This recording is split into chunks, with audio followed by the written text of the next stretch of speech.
Okay, hello everybody. Welcome to today's webinar. I'm Sara. I'm a senior therapist at Autism Recovery Network.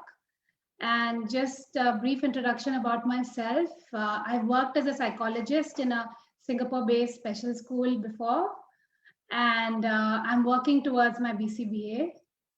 And today we're going to talk about the first steps as parents and as caregivers you can take after your child receives an autism diagnosis.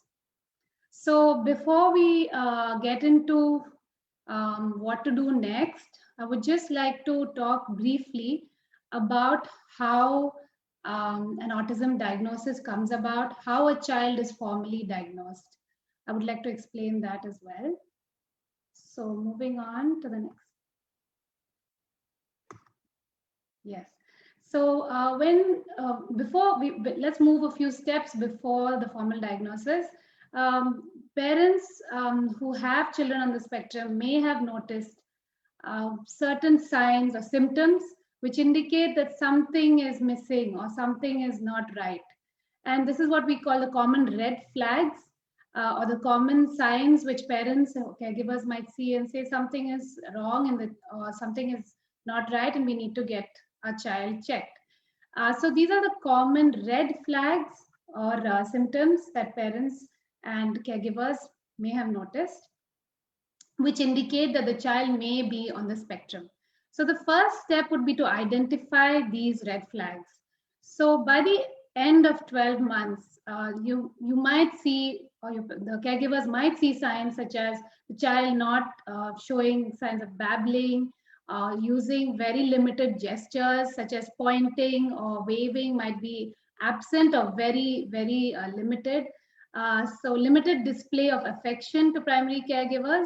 Like looking at the caregiver, maintaining eye contact, smiling at the caregiver, these this non-verbal communication might be absent or very limited. The child may not be following an object moving from side to side. So his or her eyes may not be following the object, or the child may not turn his head towards sound. Like let's say a loud sound, everyone could hear a loud sound, but this child doesn't turn towards the sound or doesn't seem to be bothered by the sound. So these are some of the signs. This is not comprehensive, but these are some of the signs which you can see in a 1-year-old, which again, it's not like, okay, if you see, I'm not asking you to like say guaranteed my child has autism just because you've seen these bullet points here, but these could be some of the signs which indicate some of the red flags which indicate that your child may need further, let's say, investigation. You might need to go see a doctor and just get it checked. By the end of 24 months, let's say your child is not able to, does not want to play with peers, prefers to play on his or her own, tends to line up toys. Let's say they have cars, or it could be cars or animals or anything, but they tend to have a rigid, stereotypical way of arranging toys or arranging things. And let's say by mistake, someone changes that arrangement or that pattern, then the child gets very upset, might have a big meltdown or a tantrum. This is an indication of rigidity, and that's also a sign of autism. There could be, again, limited eye contact, does not respond when a parent or a caregiver or anyone calls their name. And responding doesn't have to be verbally, because some children, even by the age of 2 years, they may not be speaking. They may just be making babbling sounds, which is fine. But responding could also just mean turning towards the person who called their name or pointing towards the person who called their name. So communication does not have to be in words. But if the child is responding to someone calling their name, then that's a normal sign of development. But if this is not happening, then you may have to investigate further. And then by the end of 3 years, a child who's on the spectrum may display speech delay. Maybe the child is not yet speaking, may have a difficulty understanding simple instructions like come here, sit down, stand up, clap hands. Simple instructions like that may be difficult for a child to follow. And same thing, may display routines or rituals in play. That is, for example, functional play is like, let's say you're playing with a car, you'd be, going down the road, zooming up something or making sounds with the car. All this is functional way of playing with the car. But let's say this child just keeps rotating the wheels of the car or just keeps moving the car up and down repeatedly. And there's no other play, functional play happening, but it's just a repetitive kind of play, which does not have much meaning, which does not have a meaning with connection to real life, then that is more of like a sign. It's just a red flag that something may not be right. The child might also show repetitive motor mannerisms. Some children show hand flapping, some children show looking at their fingers. It could be anything actually. It's called, the technical term for it is stimming. And a lot of children on the spectrum show it, and it's a method that these children use to regulate themselves if they are stressed or if they are anxious. They could also show repetitive speech, which is the technical term, if you ask a speech therapist, is echolalia. But it's like, let's say I ask a child, like, what's your name? And the child will reply, what's your name? So it's a repetition of what I'm saying. So if I mean, in the sense, if you see this once or twice, it's not enough to just say that this child is on the spectrum. But let's say it happens repeatedly, persistently, consistently, then it is a cause of concern. Or the child might just repeat one song or a word and repeatedly just sing it or say it, and not show a sign of really stopping. And this could be a sign. The child also may show limited pretend play skills, because by the end of 3 months, there's usually some pretend play or imaginative play emerging. I'm not going to say that all children by 3 they should have pretend play, but at least you will see it emerging, because each child is different. Even children who are not on the spectrum develop at different speeds. So it's not to say that, let's say by 3 years your child does not show pretend play, then the child is definitely on the spectrum. No, that would be an error. But let's say your child does not show pretend play, does not show feeding a doll, does not show playing cooking, playing with the kitchen, or driving a car, anything that's a pretend play basically. If it's not there at all, then it is something to be monitored. So the big question that a lot of parents are facing today is basically, does my child have autism? So let's say your child is not speaking by 3 years of age, or is just saying a few sounds or vocalizations. Does that mean your child has autism? May not be, may or may not be. So that's not the only sign. So you have to have a look at the whole child and see all the symptoms. And if there's many of them showing or being displayed, then it's the next step would be to see a professional, to see a doctor.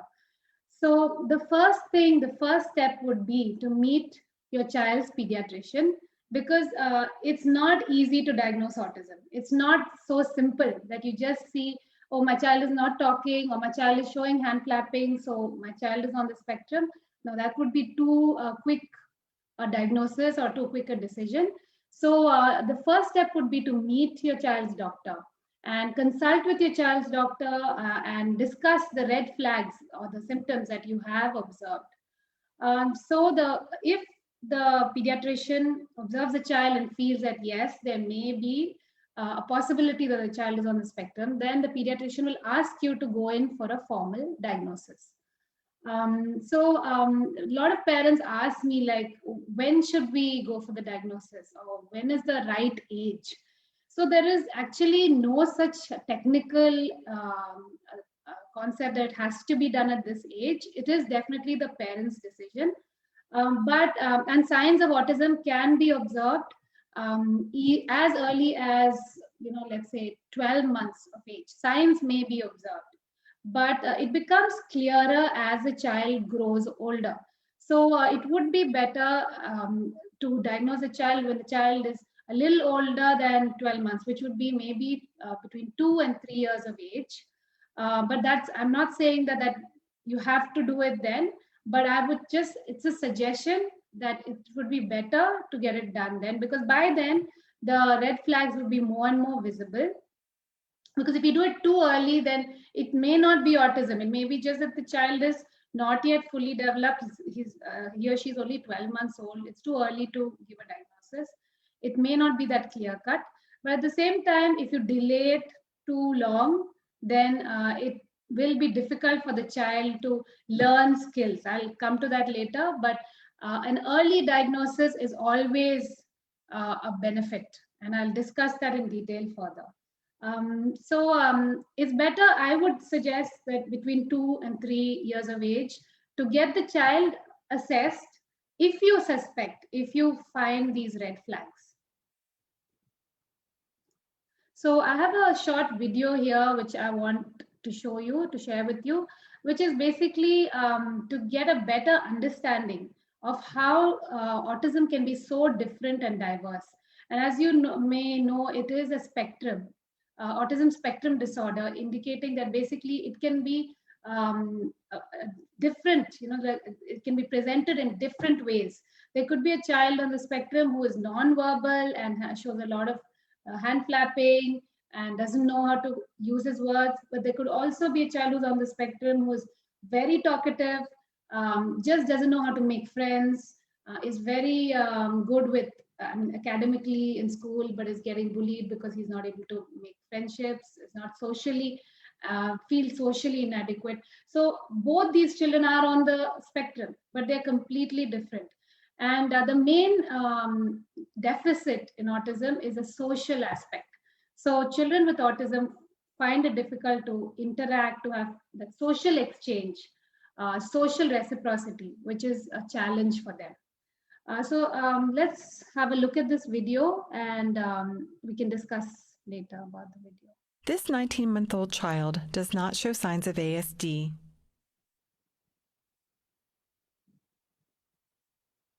He has chosen to play with the balls. He quickly integrates the lady into his play. He pretends that the balls are food and offers a bite to the lady.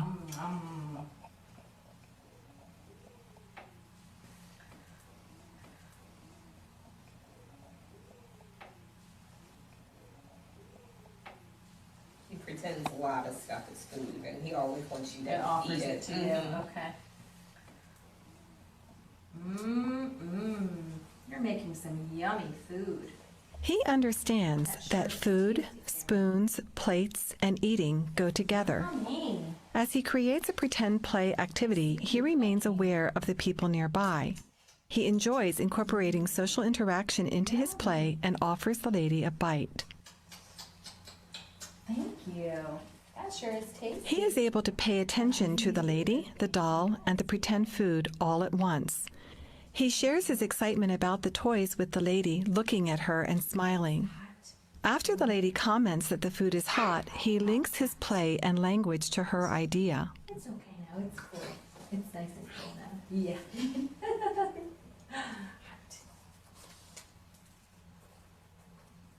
Here, he imitates the lady's action with the pretend lipstick. Oh, my lips are pretty now. My lipstick on. Oh, it doesn't come off. This helps him to learn new play skills and at the same time synchronize his actions with the actions of others. Yeah, she has lipstick on. Oh, just like Mommy wears. You look so pretty. Thank you. This 19-month-old child shows signs of ASD.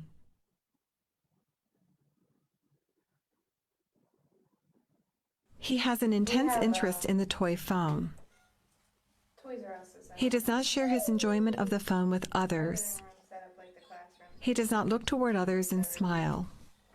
Shelves, sensory, all kinds. He really has this addiction to telephones lately, though. It's okay though, because it's helping him to make sounds. So there's probably like 10 telephones laying around my house because he walks around carrying them and sits them down, and then he goes on to the next one. Although he puts the phone to his ear, he does not show creative play with the phone. When his name is called, he does not respond. Elliot. Ellie. Ellie. Elliot. He does not offer the phone to others so that they can have a turn. He would turn to his hand, and progressively he's not. His mother tries to distract his attention away from the phone. Let mommy see the phone. Let mommy see it. Let mommy see the phone. Are you being difficult now? There you are. She begins to tickle him. Although he seems to enjoy the tickling, he does not look at his mother or make a social connection with her. He does not try to communicate with his mom to keep the social game going.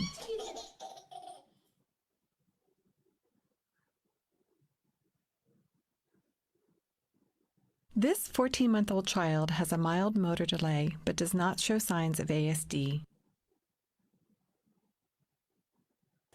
As he explores the new toy, he remains aware of the people nearby. He checks in with his mother behind him to ensure that she also sees the toy. Next, he shows that he understands the social communicative meaning of the woman's pointing gesture by immediately looking at the sticker. Then he looks over at another sticker she had pointed out before. He continues the woman's topic of communication as he points to the Tigger sticker. He shows the motivation to maintain social engagement with others and the ability to communicate using coordinated gaze, vocalization, and gesture. This 14-month-old shows signs of ASD.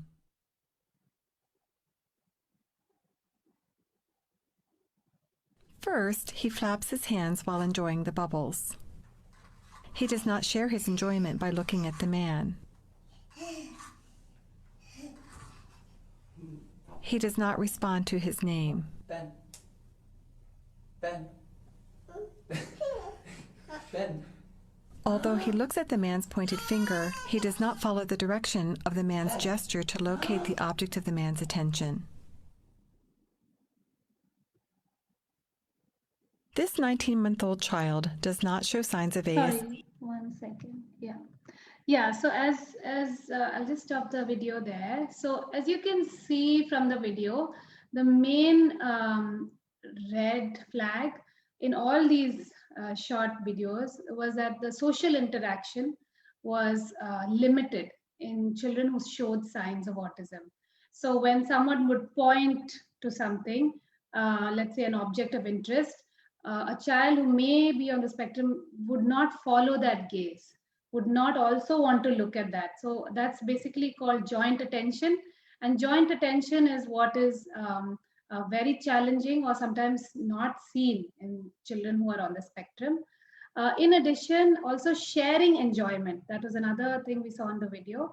So the child who really enjoyed playing with the toy phone, he loves the phone, but he would not share the enjoyment with his mother. So when if a child enjoys a toy and says, "Look, mom, look what I have here." I mean, he doesn't have to even use words, but if he shows it to his mom, looks at his caregiver, looks at someone he knows and, shows the toy, that is joint attention where two people are looking at the same thing. And a child who is not on the spectrum would be able to initiate joint attention. Whereas a neurotypical child would be able to initiate joint attention. But let's say a child who may be on the spectrum would find it difficult to initiate joint attention or to look towards an object which someone is pointing to. And the interesting thing about one of the videos was one of the children in these videos showed a motor delay, a mild motor delay. So maybe he wasn't walking on time, or he showed a delay in his motor development, maybe fine motor or gross motor, but he is not on the spectrum. So as you can see, autism is not just about not being able to speak on time, or a delay in speech, or delay in walking or talking. It's not just that. The main difficulty or the main challenging area for children with autism is the social interaction, the to and fro communication. And they do show, some of them show severe repetitive behavior, some of them show mild. It could be a variety of behaviors, but there's a repetition in what they may say or do. And they also might show rigidity, which is basically difficulty transitioning, difficulty with change. Many children I worked with, I've seen that, like let's say transitioning from play to another activity. Let's say they're playing on the slide and something they enjoy doing, something that's strongly reinforcing. And if I tell them, okay, playtime is finished, let's go clean up the toys or let's do something else. Some children who are on the spectrum find it very hard. They might start crying, they might start tantruming, and might be very upset that one activity has ended. And that is one of the main reasons why it is important to understand autism and understand the science and get it diagnosed. The purpose is not to get a label or to get a tag, but once you know what the problem is, then there can be steps taken to help the child manage these behaviors better. So, like at our center itself, when we know a child is finding it difficult to transition, we could prepare the child, like let's say 5 minutes in advance. Tell the child that you have 5 more minutes. We use timers sometimes, a visual timer sometimes, or we might use visuals to show the child that now it's not playtime anymore. It's the next step, which is something else. So when you understand that the child has a difficulty and why the child is having this difficulty, that's when steps can be taken to improve the situation and to teach the child to communicate better and not to just tantrum or scream, but to communicate that I want to play for 5 more minutes. So we even teach children, even if they're not verbal, they can even sign and say that I want to play more. And we let them communicate that and then we give them the 5 minutes. But it's a more appropriate way of behaving than rolling on the floor and tantruming or screaming. So that's the main purpose of getting a child, getting a diagnosis, a formal diagnosis. So to understand how is autism diagnosed, because it's not something very simple, it can be very complicated. Sometimes it's not clear also, and even experts might find it hard to really give a formal diagnosis, because for some children it's very mild. They might be very mildly on the spectrum, but for some children it's very clear cut and you can see the symptoms of repetitiveness, rigidity, and deficit in social communication. So the first step which we saw earlier was basically, of course, identifying the red flags and going to meet your pediatrician when you see the signs. But the second step would be on the part of the professionals to get a thorough history, medical and developmental history of the child. Oh, sorry, yeah. So diagnosis usually involves a team of professionals. It could be a pediatrician and a psychologist, and they usually obtain a detailed medical and developmental history from the parents.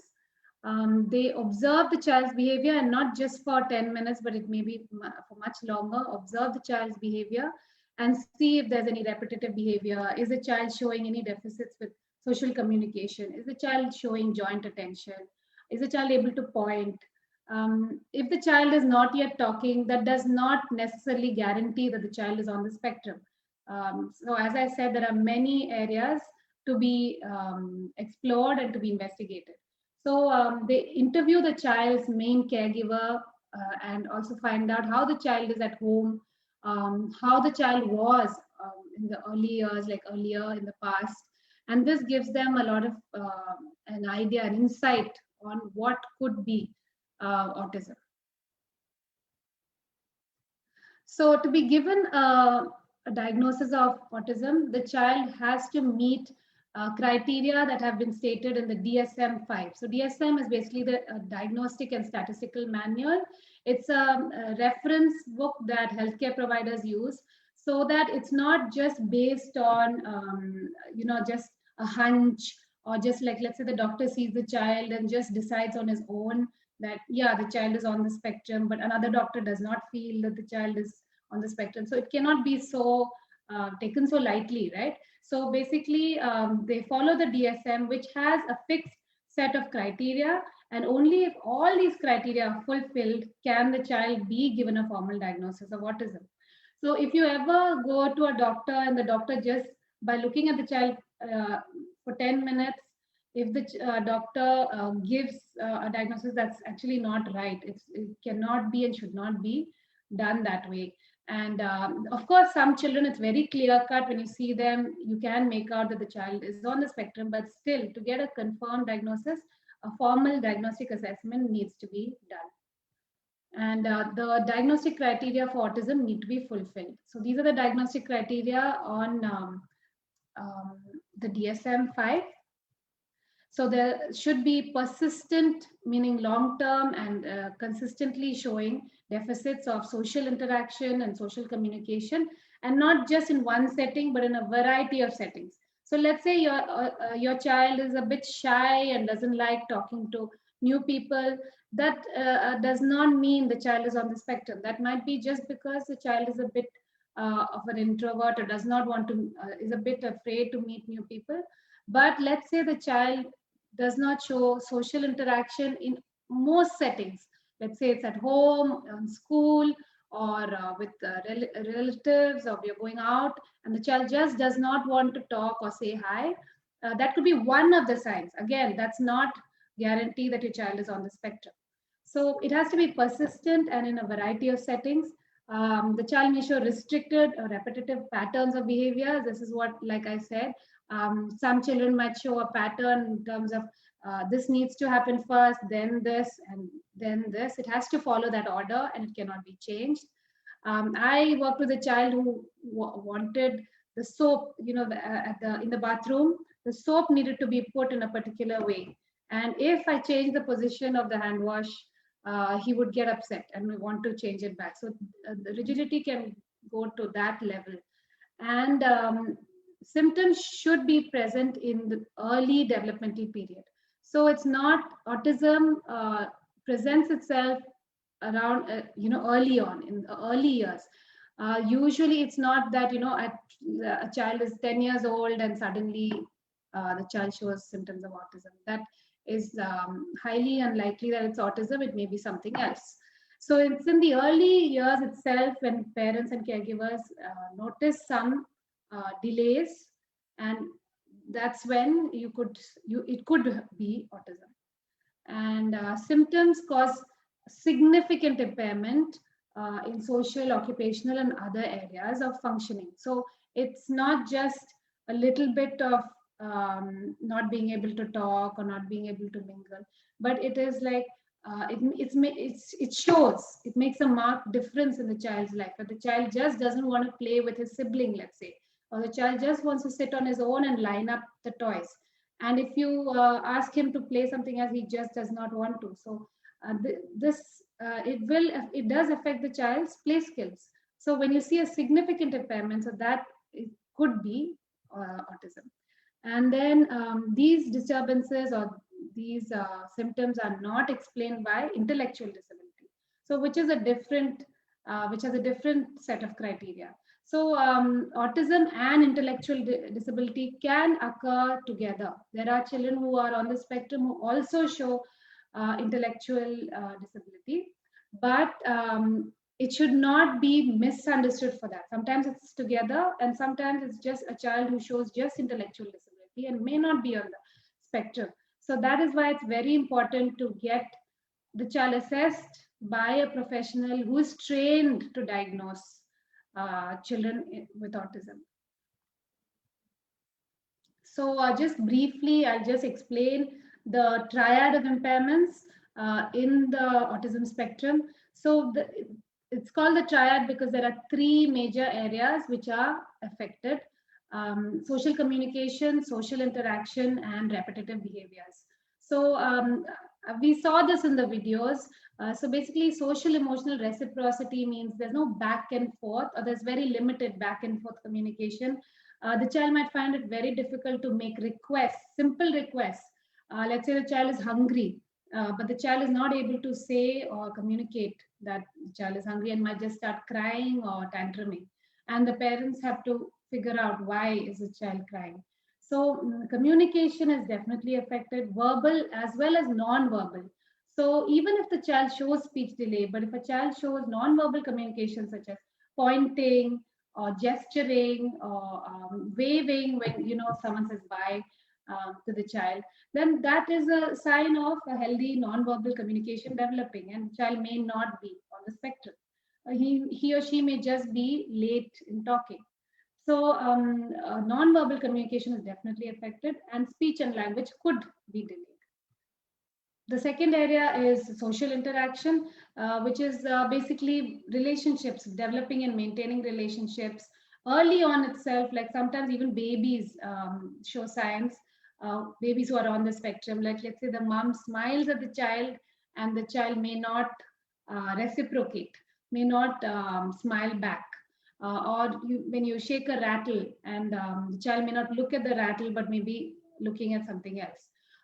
So these are all subtle, small signs which may indicate that the child may have a problem or may be on the spectrum. And sharing interests or achievements could also be difficult. This is what I discussed earlier. So basically sharing attention, sharing interests, sharing achievements. So let's say the child has drawn something or made something.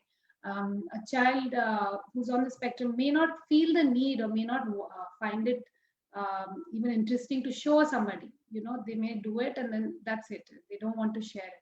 So this could be another sign of difficulties in social interaction. Sorry.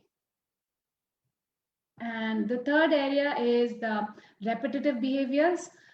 This could range from motor movements, that's hand flapping, or visual stimming, or it could be just echolalia, that's verbal repetition. It could be an insistence on sameness.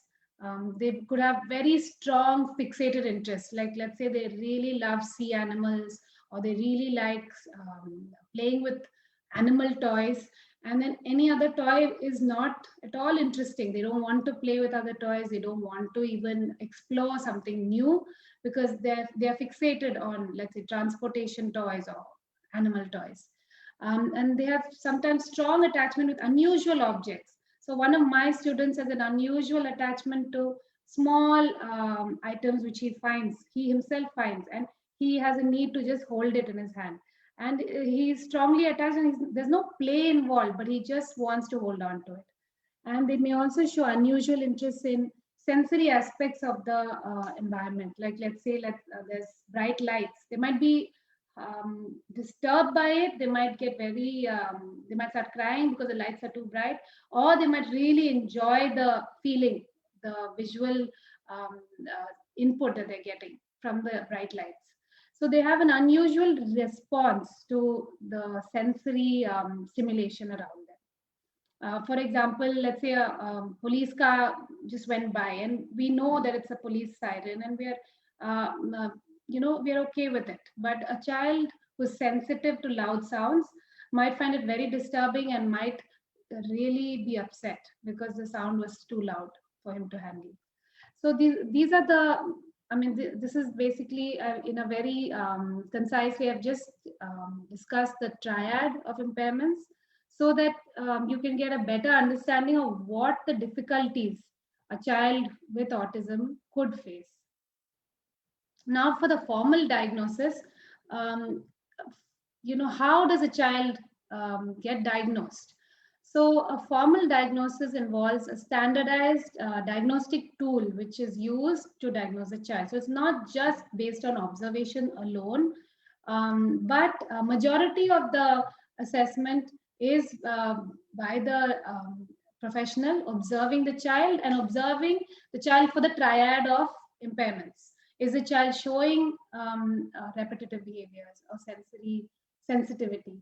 Is the child able to socially communicate? Is the child able to interact? So these are the symptoms or signs which are observed, and systematically the child is diagnosed. It's not just based on a quick observation. So an observation could take up to 1 to 2 hours to finally give the child a confirmed diagnosis.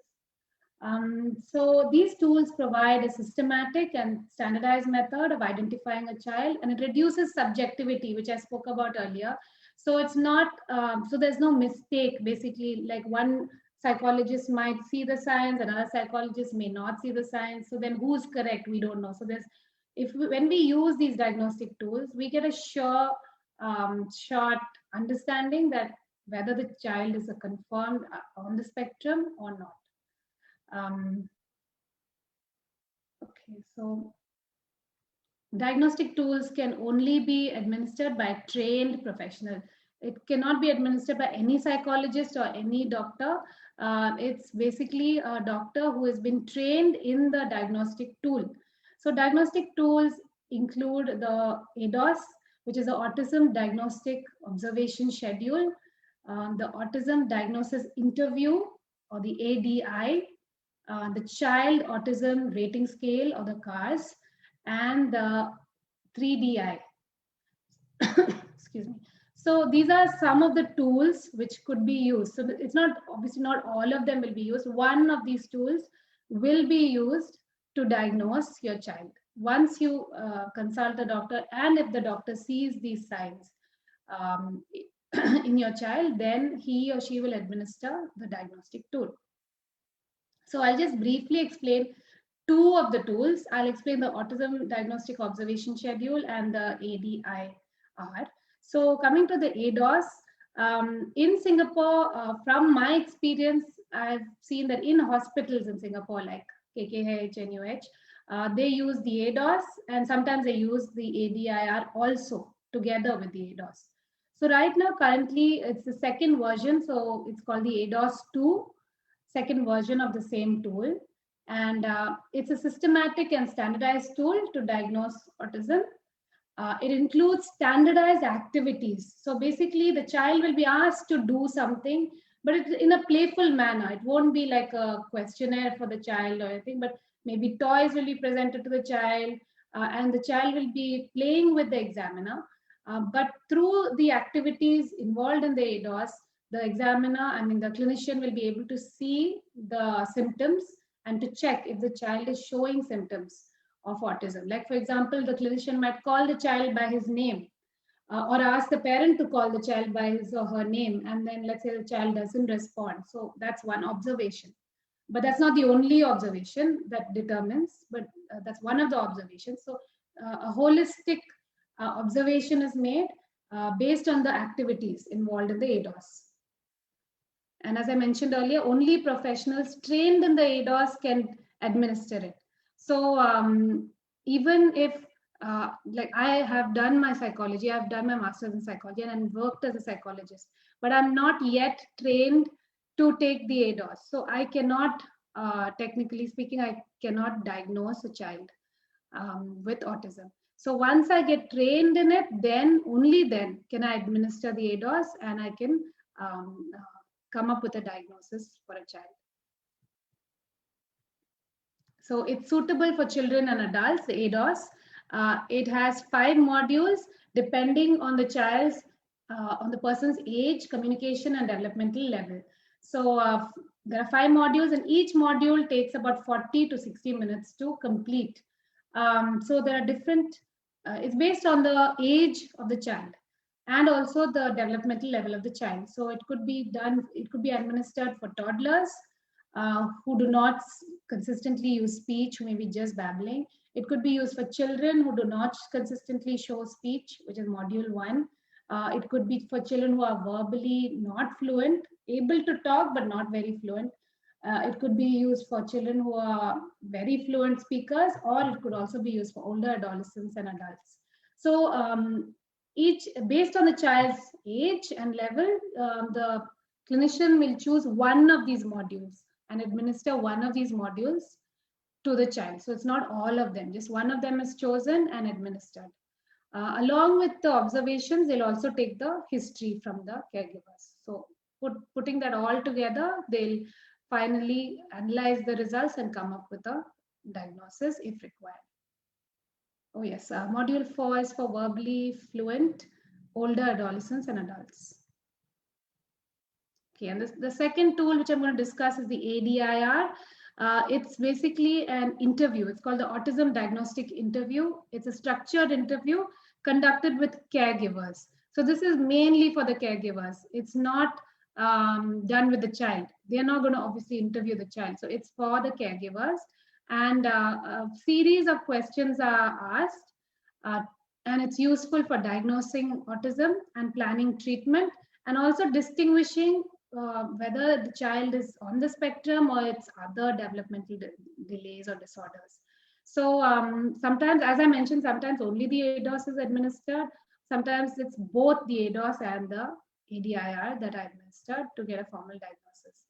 And similarly, this the interview could take 1 to 2 hours to administer, and it focuses on the child's current behavior and the areas.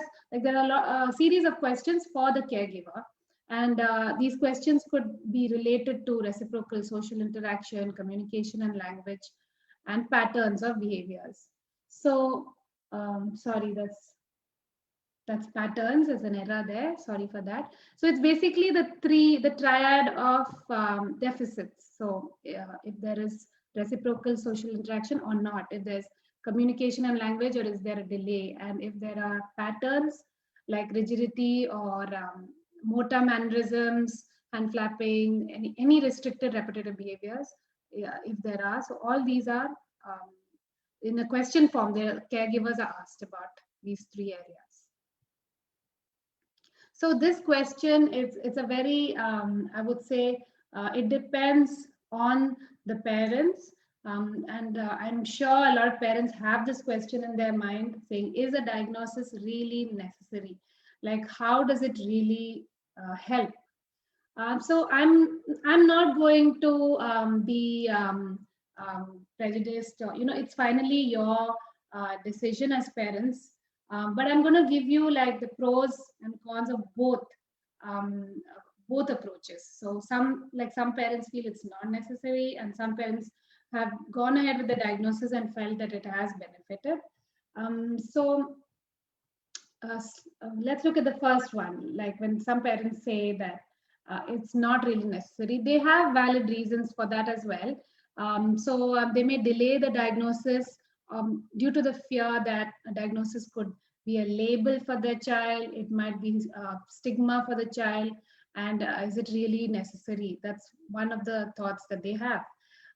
Sometimes parents do deny the child's difficulties, and the rationale used is usually that maybe the child will catch up, maybe the child will get better with age, maybe the child will grow out of it. And that is one rationale. The child is sometimes placed on the wait and watch list, which is basically, let's say the parents notice red flags at around 2 years of age, but the parents decide to wait it out and see, like, let's just wait for a year and then see, which is also reasonable. I understand, like there's no need to rush for it, but wait and see. And let's say at 3 years there's still persistent deficit, then they go get a diagnosis. That's another rationale. And these are the common rationales, which some of them I have discussed. So some parents have, when they talk to me, they do say that, how does the diagnosis help? It does not change the fact that my child has deficits, has difficulties. Some parents feel he or she the child is just a slow learner and will catch up. Some parents feel that their child is fine and will pick up soon, or will grow out of it. And some may not notice the overall deficit and may see it only as a speech delay, which it could be. But I mean, like I said, autism is not only about speech delay, it's about social deficits in social interaction and communication and restricted interests. So this is one approach, definitely, where parents decide to either delay or they decide not to get the child diagnosed. And sometimes that diagnosis is even delayed till the child starts going to primary school or even later.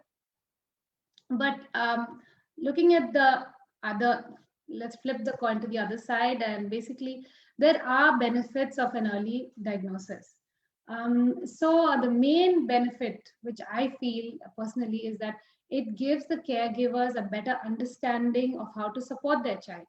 So you can only treat someone, like a doctor can only treat someone when they know what the problem is. So if you don't know what the problem is, if you don't know why why is my child screaming when there's a little bit of noise, or why is it my child keeps repeating a word? When you don't understand, then how are you going to help your child? So a diagnosis does not have to be a label. If I mean, obviously, it's something you know. Let's say you get your child diagnosed, and let's say your child gets a formal diagnosis. It only gives you a closure, an understanding of, yes, my child has this deficits in these areas, and what can I now do about it? What is the next step? So that is a big, I would say, a big plus point to getting a diagnosis done.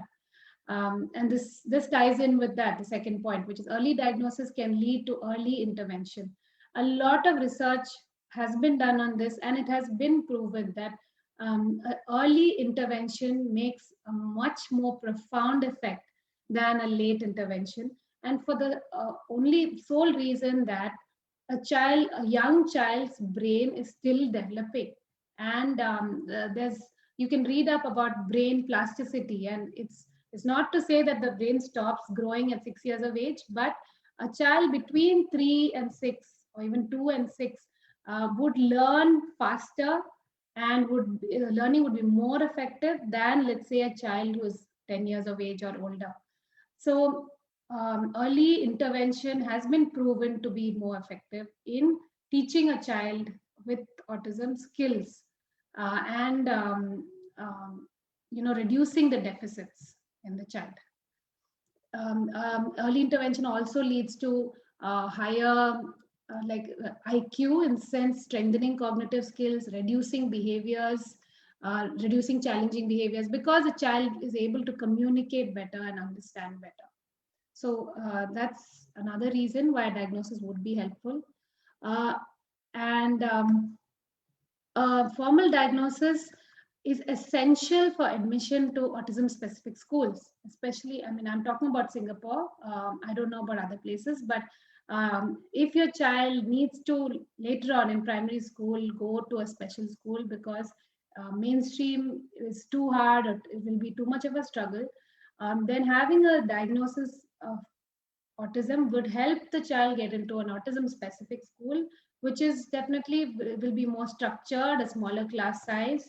A school like Pathlight, let's say in Singapore, takes in children only with a confirmed diagnosis. And if you don't have a confirmed diagnosis, you cannot apply, I mean, you cannot get into Pathlight basically. So that is another advantage. And if your child is going to mainstream schools also, it would be helpful to have a diagnosis, because it helps the teachers who are going to take your child support your child better. So I did work with, I worked with many parents who had children who were on the spectrum, but were high functioning children, in the sense they could go mainstream even though they were on the spectrum. But did they have challenges? Of course, they did have challenges in the academics, and they had to be supported constantly throughout the way. So it's not that, let's say, your child learns and then gets into primary school. It's not that you just stop there. The child continues to need support throughout primary school in a mainstream setting, I'm talking about. So in Singapore, the mainstream schools do have allied educators, which is a big support as well. So let's say a child has a diagnosis of autism. I would personally recommend that you should get, I mean, the parent should have a clear, open communication with allied educators in the school, so that they know that these are the child's needs. Because if you keep it a secret, if you don't talk about it openly, then the teachers and the allied educators may never know, or may not understand the child. Like, why is the child finding it hard to write a simple word, or why is the child finding math very difficult, or why is the child not able to make friends easily?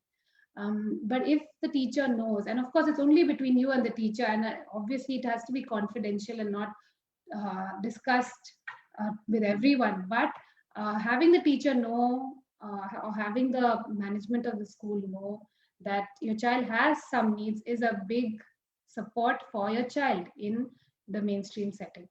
So that would be another benefit of having your child's diagnosis done. Okay, so do's and don'ts after an autism diagnosis. So once, let's say you do get a formal diagnosis and your child is on the spectrum, I know it can be very devastating. It can be very a shock for some parents, or it could be very disappointing for some parents. But at the same time, if you reach out for help and if you get support at the right time, early, preferably early, then a child who is on the spectrum can still learn. It's not like the child cannot learn. I've seen children who are on the spectrum who still learn a lot and learn very fast. So the do's and the don'ts. So basically, give yourself time as parents. Give yourselves time to read about autism, to read about what is ASD, and to understand it better, and to not let it overwhelm you. And don't make it a burden or something you think that it's something that's wrong that has happened. Yes, it is difficult. It's not easy always, but it can be. Children with autism can be taught. Children with autism can be empowered, and they can learn, and they can have a future. So do understand that this is not your fault as parents. And self blame is one of the reasons that a lot of parents feel disappointed, and it affects their lives. Absolutely, it affects their lives. But blaming yourself does not really help the situation. But doing something about it will definitely help. Reach out for help, get support, get early intervention as soon as possible, and the gaps or the deficits which are noticed in your child can be worked on. It's not always permanent. So a lot of people sometimes, like, or in the early days, people used to feel like, let's say your child has been diagnosed, so there's nothing your child can do or learn. But that's not true. As I spoke about brain plasticity, so a child can learn even if he or she's on the spectrum. And sometimes some of the symptoms do reduce. They don't show as much, or they show the frequency reduces. So that is something to look forward to. And explain autism to your other children if you have other children, and help them also understand, and let them also understand their siblings' difficulties. And be willing to dream a little differently. Of course, you may have had other dreams for your child, or you may have wanted your child to be something else, and it may have not worked out that way because your child is on the spectrum. But we need to be, as parents and as interventionists, we need to be flexible, because the child is as it is. The child may be rigid and showing rigidity, so we need to also be a bit flexible and change your perception, change your expectations. You may need to change them, but it doesn't mean that you give up on it completely. And then towards the end, I just want to discuss a little bit about how ARN's ABA-VB could help. And basically, our aim at ARN is to teach the child skills, and when we assess the child who first comes into our center, we first look at where the child's strong points are, where the child has deficits, and then we have a structured program which works on the deficits and how it can get better. So we employ applied behavior analysis, verbal behavior, and it's a scientifically proven treatment for children with autism and other developmental delays. It's early intervention using ABA-VB for children with autism has been proven, and it's not just because I'm saying so, but there have been multiple studies which have shown that there is an improvement. I'm not saying that every child responds the same way. Some children take longer, some children learn very fast, but it does help because it breaks down the skills into smaller steps, like something like washing hands, let's say, which has a lot of steps involved, but we break it down into smaller steps and we teach the child one by one, steps one by one, until the child masters the skill. And that's just not for washing hands, for anything. It can be for academic skills, it can be for ADL skills, it can be for speech and language. Any of these skills can be built on through ABA-VB. It also works on improving compliance, focus, attention, on-seat behavior. So a lot of times children who walk into ARN, they just don't want to sit down at a table, or they just don't want to play. They show a lot of non-compliance. They don't want to comply to instructions. But we work with the child in a playful and fun way, and we work on the child's motivation. So let's say the child really likes vehicle toys, transportation toys. So we play with the child, we bond with the child, get to know the child better, and then slowly we see an improvement in following instructions, in compliance, because the child understands that we want the child to learn, but we can do it in a fun way. So at ARN, our ABA-VB program is dynamic. It's not robotic, and it's a common myth where people think ABA is a robotic therapy. In the olden days, when it first came out, I would say yes, it was. It used to be that way, but it has evolved a lot since then. And ABA-VB is nothing, not at all robotic about it, and it employs the child's interests. Like I said, the child's motivation, to keep the child motivated to do the task. And let's say we find that the child finds the task very difficult, we break the task down and make the task simpler for the child, and then reward the child with something they enjoy doing. So then the child doesn't feel demotivated. We use a positive approach to teach the child. And each child's IEP is tailored to the child's needs. So what one child might need or might have in his IEP will be different from what another child has, based on the child's level, based on the child's current skills. And we do not employ punishment procedures. That's another myth that a lot of people have. When I say I employ ABA-VB, they expect me to be talking about punishment or practicing punishment. We do not practice punishment procedures or aversive therapy here. We only use reinforcement to help the child learn better. And that's the basic principle of ABA-VB. And if the child is not learning and not picking up, then we change the program. We change something about the program so that the child learns better. So these are some of the skills, and they don't cover all, but basically some of the skills we work on at ARN. We work on functional, spontaneous communication, and we don't just do it on a table. That's another misconception. ABA is not only a tabletop therapy. We do it in different settings. Sometimes we even take the child out to the shop on how to communicate, how to buy something. It could be in any setting. And we also transfer our knowledge, what we've done with the child, the drills we do with the child, the tasks we do with the child. We talk to the parents or caregivers about it so that there can be consistency and it can be practiced at home. So it's done in a variety of settings. We work on play skills, we work on social skills, on how to interact with peers, how to make simple requests, and how to generalize what we've taught in different contexts. So not just in the room, not just in the classroom, but in different settings. And we use positive approaches for challenging behavior. So we use a simple approach of reinforcing or rewarding good behavior, adaptive behavior, and we don't reinforce maladaptive behavior. So that's the approach we use. And we also work on academic skills for children who are planning to go to primary school or who are currently going to primary school. We work on their academic skills. We also work on activities of daily living, which is basically ADL skills, which is how to dress themselves, or toileting skills, to make them more independent, to make them less reliant on others, so they are able to be more independent in their daily lives. And this is one video which I just want to show you about one of our stories at ARN.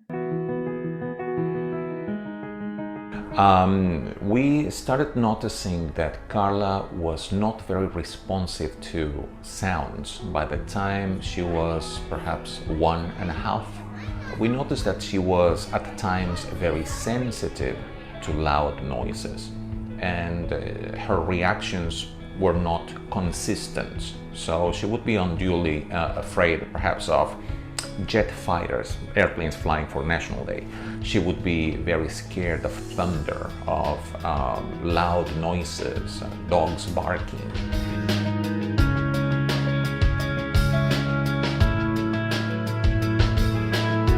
Well, the first significant improvement was that her tantrums became less sharp, less noticeable. She would start controlling herself a little bit more and a little bit more. And then with the passage of time, she would perhaps ask before throwing a tantrum, can I do such and such? Can I see this cartoon? Can I get something to eat? Rather than just throwing a tantrum to get attention.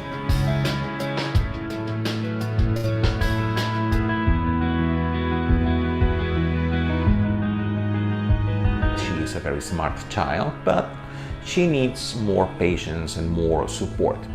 And the teachers started noticing the changes perhaps after 2-3 months of work with ARN. They started noticing that the changes were there. And in fact, 1 or 2 teachers mentioned this very openly. We have a very open relation here. And one of the teachers said to us, well, look, Carla is doing great. Well, define great. Well, she understands tantrums are less dramatic.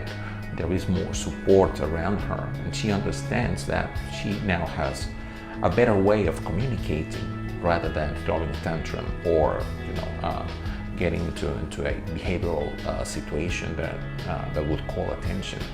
I would definitely recommend ARN to parents who find themselves with their children that have behavioral differences or challenges or intellectual challenges. And I would say that the sooner they do it, the better outcome they will have for the child. Because what I have learned through this journey is that the brain is plastic. The brain grows and learning is acquired and is used to learn some more later on.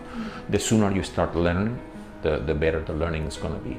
So if you start with a child in behavioral therapy, do it as soon as you can.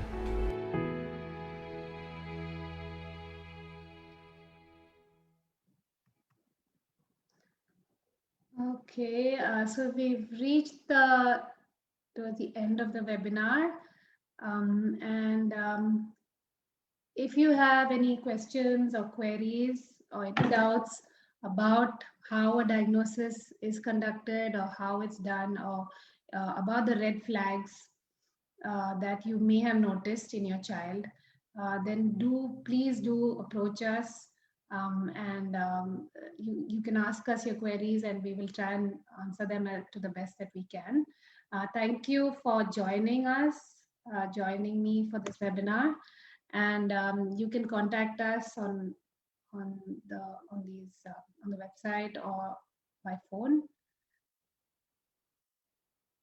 And yeah, that's about it. We've reached the end. Thank you for joining, and do let us know if you have any queries.